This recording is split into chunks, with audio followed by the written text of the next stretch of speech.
अस्सलामुअलैकुम। अपना बहावल नगर के साथ मैं हूं जुबैर अब्बासी। सबसे पहले न्यूज़ हेडलाइंस।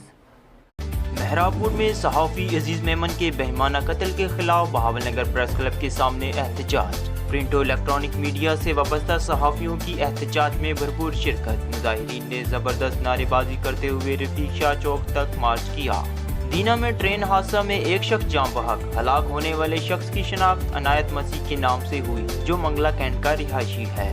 मेलसी में मुल्तान रोड पर मेन गैस पाइपलाइन से गैस लीक हो गया। इतलात के बावजूद महकमा सुई गैस का अमला मौके पर नहीं पहुंच सका। फौरी गैस पर काबू न पाया गया तो कोई बड़ा हादसा रोनमा हो सकता है।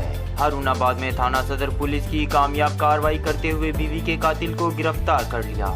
मुलजिम अंसर ने अपनी बीवी सफिया बीबी को चंद रोज कबल कुल्हाड़ी के वार करके कत्ल कर दिया था।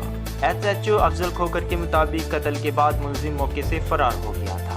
पिंडी भटिया में थाना सिक्के की पुलिस ने 6 माह कबल लाहौर से लापता होने वाले जहनी माजूर 28 साला फैसल को लोहाकीन से मिलवा दिया। मज़ीद खबरों और अपडेट से बाखबर रहने के लिए देखते रहिए अपना बहावल नगर।